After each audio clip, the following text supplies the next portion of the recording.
बज रहे हैं 4:30 और हम हो गए हैं फिर से तैयार अपनी एक नई जर्नी के लिए। So let's go. जर्नी हो गई है स्टार्ट और मैं निकल रही हूँ अपनी नेक्स्ट डेस्टिनेशन के लिए।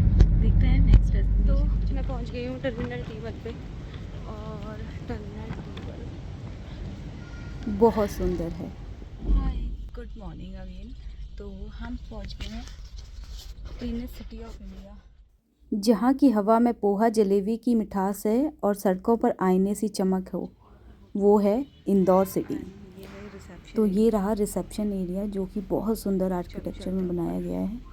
और चलते हैं अपने रूम की तरफ और रूम खोलते ही कुछ ऐसे नज़ारे देखने को मिले।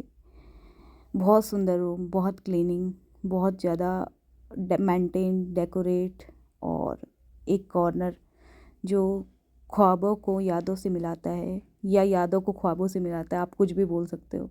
और ये बहुत सुंदर है, बहुत ज़्यादा सुंदर है।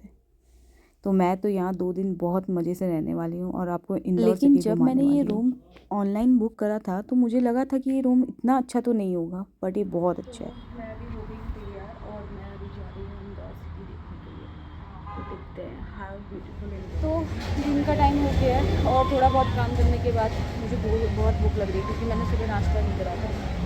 तो अभी मैं लंच का वेट कर रही हूँ और कुछ तो भी इंदौरी डिश है, आई डोंट नो, बाफले। देखते हैं, लेट्स ट्राई कैसा है। इंदौर में ये मेरा पहला फूड और ये है बाफला थाली। पता नहीं कैसा होगा और ये बहुत ज़्यादा भी आ गया है। तो देखते हैं खा के कि कैसा है। Lunch for the day. तो लंच मैंने कर लिया है और लंच बहुत अच्छा था, लेकिन लंच बहुत ज़्यादा था। और इंदौर में मैंने एक बहुत अच्छी चीज़ देखी है। इंदौर में अगर फूड वेस्ट होता है तो आपको 50 से 100 रुपये के बीच में जुर्माना भरना पड़ता है और मुझे ये बात पता नहीं थी। और एक्चुअली में हमें फूड वेस्ट भी नहीं करना चाहिए और ये इंदौर की खासियत है उसको क्लीनेस्ट सिटी बनाने की। तो शाम हो चुकी है और ऑफिस के सारे काम निपटा के और थोड़ा बहुत इंदौर सिटी को समझते हुए मैं आ गई हूँ फिर से अपने होटल पे। So now it's time to visit Rajwada. ये N56 ऑल्सो, मतलब फूडी लोगों के लिए अगर कुछ है इंदौर में तो वो खाना ही है। और आपने इंदौर आके अगर 56 नहीं गए तो आपने कुछ नहीं करा। तो मैं आपको ले चलती हूँ 56। Let's go. 56 इस शहर का ही नहीं, पूरे भारतवर्ष का बहुत फेमस फूड हब है और नाम से ही पता चल रहा है 56। ये नहीं मिस करना। ये है रजवाड़ा। वैसे इंदौर को रजवाड़ों का शहर भी कहा जाता है। A beautiful place.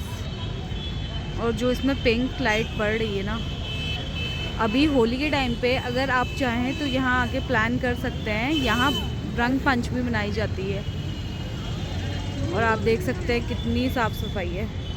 कभी शाम बिताकर देखो उस चौक की चहल पहल में, सुकून सा मिलता है रजवाड़ा की सुनहरी धूप की छाँव में। यहाँ की हर एक ईंट अपनी एक अलग दास्तां सुनाती है। यह महज इमारत नहीं, इंदौर की धड़कन कहलाती है।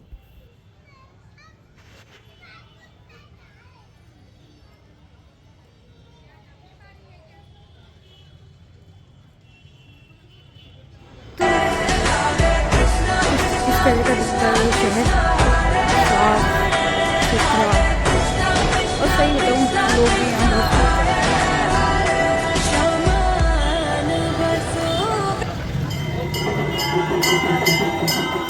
तो इस मार्केट में आके हमने भी थोड़ी बहुत शॉपिंग कर ली है। का प्लान अपना पोस्टपोन करा और मैं आ गई हूँ सराफा मार्केट में क्योंकि मैं इस ओर आना ही था मुझे किसी काम से। तो ये है शंभु शशिधर शिव त्रिलोचन पशुपति नागे। आज इस मार्केट को एक्सप्लोर करते हैं क्या क्या है इस मार्केट में। Let's go.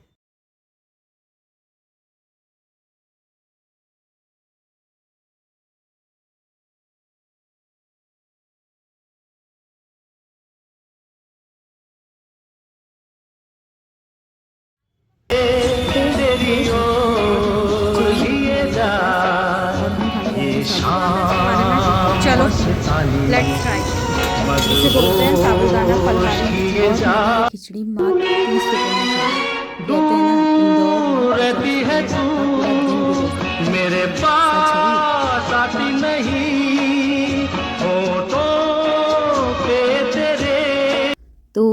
इस मार्केट में घूमती रही और मुझे बहुत देर बाद ये रियलाइजेशन हुआ कि यहाँ तो जो पुरानी स्पेसिफिक दुकानें थी जो बहुत फेमस थी वो सारी हट गई हैं। जी हाँ, तो वहाँ के जो लोकल्स हैं उन्होंने मुझे बताया कि यहाँ पे बहुत ज़्यादा ट्रैफिक हो जाता था, बहुत ज़्यादा भीड़ हो जाती थी, तो अब वो मार्केट लेट नाइट लगती है। मैं अराउंड यहाँ पे गई थी 7 साढ़े 7 के बीच में और वो 10 बजे के बाद लगती है। तो ये है सराफा मार्केट। ऑल्दो मैंने यहाँ पे चाट, रसमलाई, गुलाब जामुन, साबूदाने की खिचड़ी, बहुत सारी चीज़ें खाई और यस, ये एक वीडियो आपके लिए। जी हाँ, इंदौर न केवल अपनी स्वच्छता और पोहे के लिए प्रसिद्ध है, बल्कि इसका जो इतिहास है और वास्तुकला है वो उतनी ही शानदार है। इंदौर का इतिहास मुख्य रूप से होलकर राजवंश और रानी अहिल्याबाई होलकर के योगदान से जुड़ा हुआ है। इंदौर का नाम 18वीं शताब्दी में इंद्रेश्वर महादेव मंदिर के नाम पे पड़ा हुआ है। होलकर वंश की स्थापना जो है वो मल्हर राव होलकर को दी जाती है, जिसे पेशवा बाजीराव ने यह क्षेत्र उपहार में दे दिया। ये एक छोटा सा और ढाबा ये है मेरे डिनर बहुत करने छोटा की सा प्लेस। मिनिमल सा ढाबा जो मेरे होटल के नियर बहुत अच्छे से इसको मेंटेन और डेकोरेट कर रखा है and I really loved it. नवाबों का शहर नहीं, ये अपनों का बसेरा है। स्वच्छता की दुनिया में यहाँ हर रोज सवेरा है। रजवाड़ा की भव्यता और अहिल्या की वो शान है। जी खाने के हाँ, शौकीनों के लिए